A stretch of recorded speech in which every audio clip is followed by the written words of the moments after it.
chapter 22, part 8, and most assuredly the last part.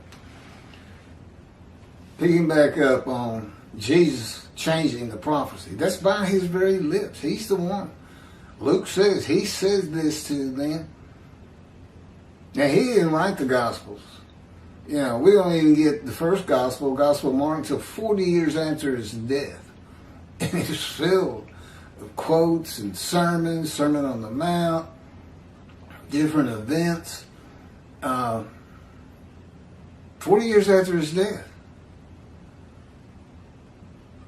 Well, whoever wrote that gospel, nobody thinks it was Mark, Matthew, Luke, or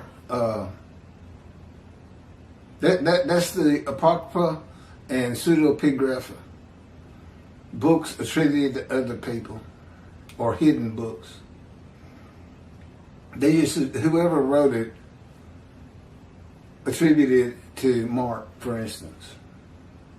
This is where I left off. Jesus says all things written by the prophets concerning himself are accomplished by his riding an ass into Jerusalem to be delivered to the Gentiles, mocked, scourged, put to death, and rise on the third day. No prophet of the Hebrew Bible wrote this. None. Or any other holy scriptures that didn't get canonized, if there is such a thing. This is not what Zechariah chapter 9 verse 10 says. It is not written by the prophets in any book of the Holy Scriptures. It cannot have anything to do with Isaiah 53 and the covenant with God to receive long life and make the many righteous by his knowledge. Okay, the Hebrew Bible, Christian Old Testament, it's like I'm doing the last two paragraphs. Great Scroll of Isaiah, Apocrypha, and the Pseudepigrapha are all the possible scripture that Jesus could be referencing, and not one book mentions a son of man, God's righteous servant of Isaiah 53, son of God, a man who is God, or any man to be delivered to the Gentiles, mocked, scourged, and put to death, a man who dies for the sins of other men, any man who is to rise from the dead on the third day, or a man who is sacrificed or made to sacrifice himself by God. Another example is Jesus' use of the prophecy of Malachi chapter 3 verse 1. This is where God says, I'm sending my messenger before me to clear the way, and I shall return to my temple suddenly. And the angel of the covenant that you desire is already on the way, which we covered in, I think, 53:10. And let me just read it.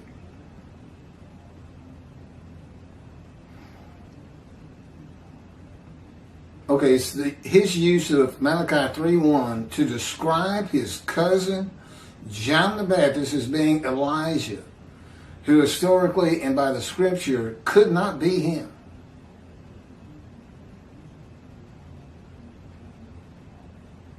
The messenger is Elijah. He's the only man mentioned in chapter 3 of Malachi. He's the messenger.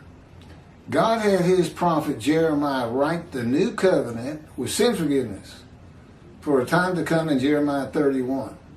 Had his prophet Isaiah describe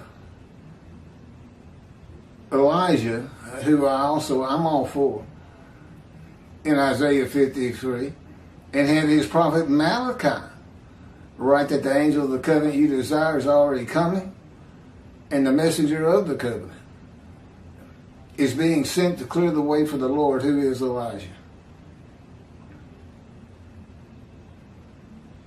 Jesus uses Malachi chapter 3 verse 1 to describe his cousin John the Baptist to be Elijah, but leaves out the angel of the covenant. He didn't mention it. He uses the first two parts of that verse, but not the part where God says the angel of the covenant you desire, sin forgiveness, is already on the way. Why do you think he left that out? Because if John the Baptist is Elijah, The covenant's there. And there's nobody's sins to die for. All the Jewish people in the time of Jesus would have been sin-free if John the Baptist is Elijah. That's why the angel leaves early, by the way. It was for me too. There are two specific covenants to come in the day of the Lord. The new covenant with sin forgiveness must come with the angel of the covenant that you desire. For the reason the covenant of friendship comes with God's servant David. Moshiach, never be me. Jesus said, this is he, talking of John the Baptist, of whom it is written. No, it's not. Behold, of whom it is written, behold, I send my messenger before thy face, which shall prepare the way before thee. By thee, I assume he means himself. Christianity thinks he is God. Jesus is saying that John was clearing the way for Jesus as the Lord, as the Son of God, or God incarnate, and a renowned teacher of the Scripture at synagogues as a young boy. Jesus knew that the Jewish people were without sin if John was Elijah. And in the book of Hebrews, he confirms that what he says is, and it's false, he says in the book written of me, and there's no such book, that God prepared his body for human sacrifice, no longer wanting animals for sin. So, he said it.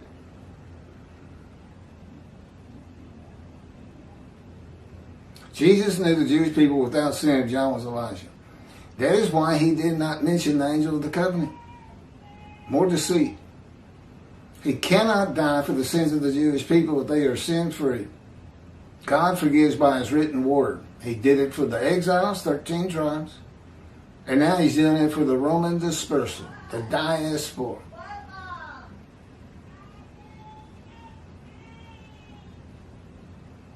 Not human sacrifice. I don't know what they're yelling at. The time to come of the new covenant is when the land blooms again and when the city, Jerusalem, shall be rebuilt as it is today for the Lord's return. A time to come when the Jewish people are never uprooted and overthrown again. There's a caveat to that. So long as the third temple's built on Mount Zion, not the Temple Mount. He doesn't want anything to do with it. Too small, tainted with Islam, and controlled by Jordan. Certainly we can find a big tract of land on Mount Zion. Between 68 and 70 Common Era, the Jewish people were revolted against Rome 4 times and were defeated, murdered, crucified, and forced to flee the lands of Abraham, beginning the diaspora, the Roman dispersal. The Jewish people were overthrown and uprooted after the death of John the Baptist. The Scripture says that's not supposed to happen. Not only that, God is in his temple in the times of Jesus. Malachi 3 doesn't even come into effect.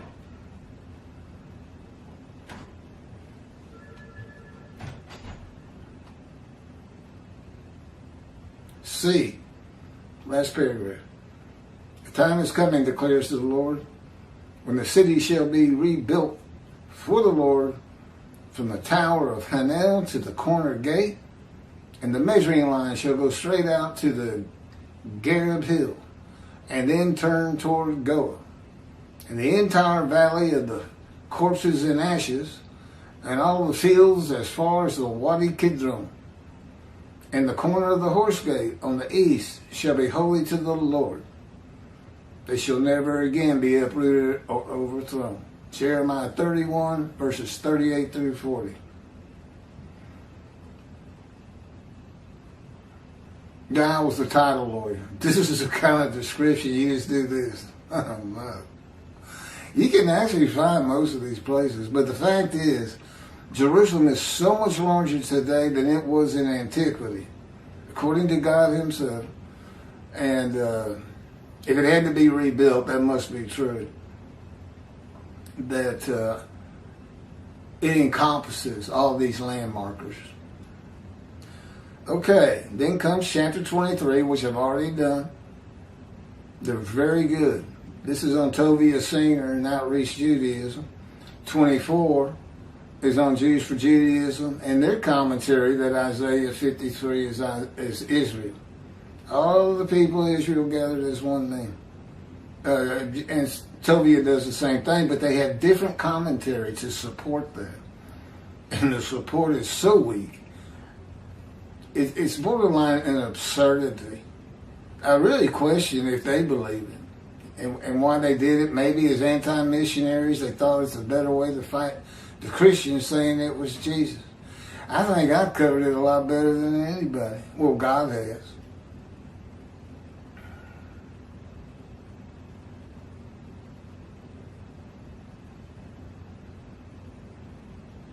So anyway, we're going to be moving to chapter 25. I'm trying to get, it helps me if at the end of the video, and that's it for 22, I give the title for the next chapter.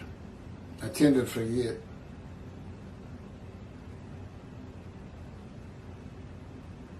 You want me to go ahead and shut it off? I can find this.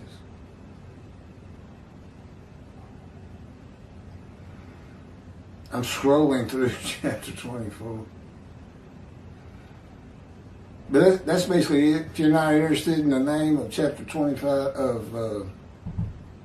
chapter 25, then go ahead and turn the video on. If you're still here, a lot of people don't stay long. I think mostly those are Christians. I've had Christians follow me. I'm like, have y'all actually read anything I say about Christianity? It's the resurrection of the dead. Another false teaching. It's got to be straightened up. Thank you for watching. Tell all your friends. Tell your rabbis. They're dismissed.